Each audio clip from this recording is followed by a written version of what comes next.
Down the middle of the field, and it's intercepted by Malcolm Jenkins. He's out across the 20 and dropped to the 27-yard line, and boy, did the Eagles defense need that. So I correct myself. Eli's not going to make a mistake and throw it down. Champs, divisional champs, NFC champs, and world champs.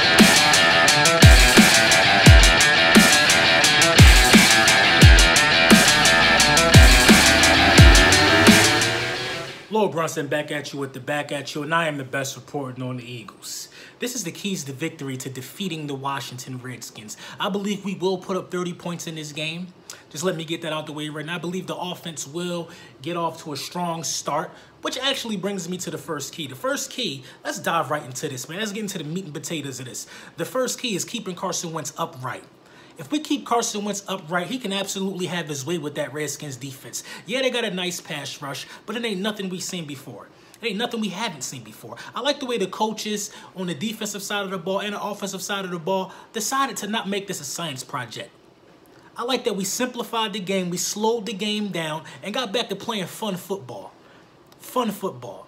Now, everybody who's looked at the game last week, everybody, you have to be looking at Josh Adams right now.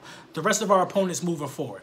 What that means is they're going to start game planning for Josh Adams. He's a rookie. They're going to try to send a lot of stuff at him.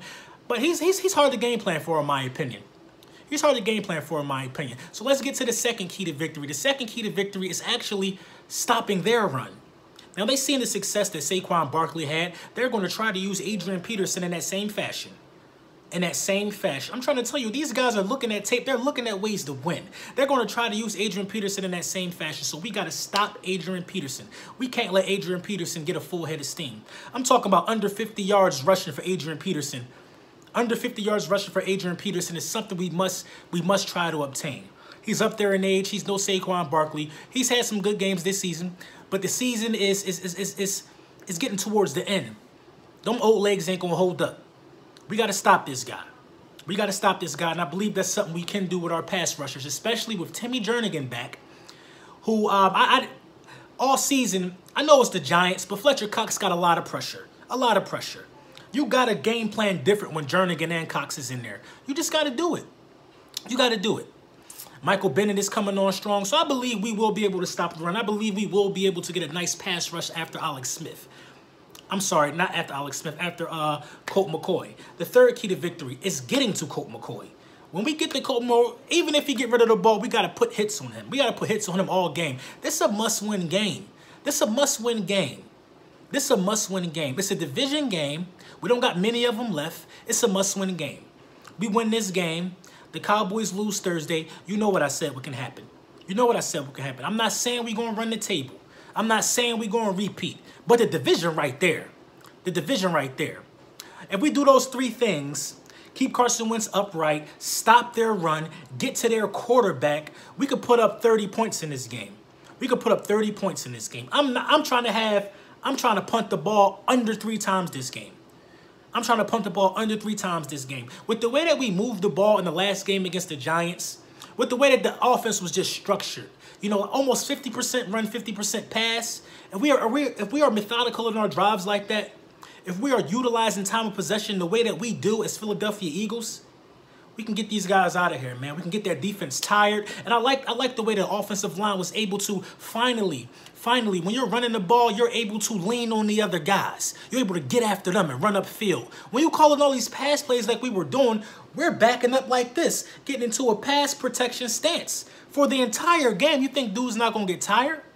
You think dude's not going to get tired?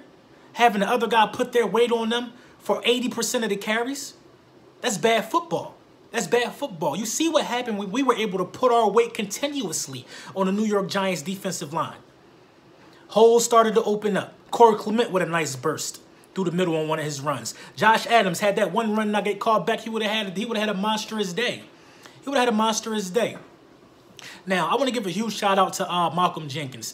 Malcolm Jenkins called out the defensive unit, and Malcolm Jenkins secured an interception. Now, if you're going to call somebody out, you got to be able to back it up. You got to be able to back it up. I got respect for Malcolm Jenkins for the way that he did that and was able to secure an interception that if things go according to plan, if things go the way that I see they can go, can be a huge momentum shift for the entire season. If Malcolm Jenkins doesn't get that interception, they get that 3 points. Game probably go to overtime or something like that. That was clutch. Bad throw, but great timing by Malcolm Jenkins. That was just superbly clutch. You call somebody out and you come out there and make the play. Now these young guys got somebody to look at. That's how you galvanize the troops. And not to mention that the rest of the cornerbacks will be back shortly. Now, we gave Jalen Mills a ton of crap in the beginning of the season, but I'd give it all up for Jalen Mills right now. Give me Jalen Mills. I don't even want Sidney Jones. If I had to pick one that would get healthy right now, from a cornerback standpoint, give me the dog. Give me Jalen Mills. Give me the Green Goblin back. I told y'all was too quick. Y'all was too quick to crap on that man's name. Too quick. Now look where we at. He'll be back, and I feel like if Jalen Mills can come back, I feel like that the secondary is the secondary again. It's the secondary again. The best tackling corner, you know what I mean? We're good. The best jamming corner. Yeah, he bites on double moves, but he brings so much more than just that. So those are the keys to victory. Now, I'm not saying that we got to put our trust in the Dallas Cowboys losing, but if they lose, it is a bonus. You know what I'm saying? We still can handle business. If the Cowboys, by some miracle, do beat the Saints, ain't got nothing to do with us. We still got to take care of the Redskins. Now, my score prediction for this Redskins-Eagles game, I believe we're going to get these boys out of here, man, like 33-17. I believe we call some turnovers. I believe we get some fumbles. I believe special teams has a better day. I believe it all comes together. This is the week. This is the week. Monday Night Football, we get our first consecutive win. We get our first back-to-back win of the season.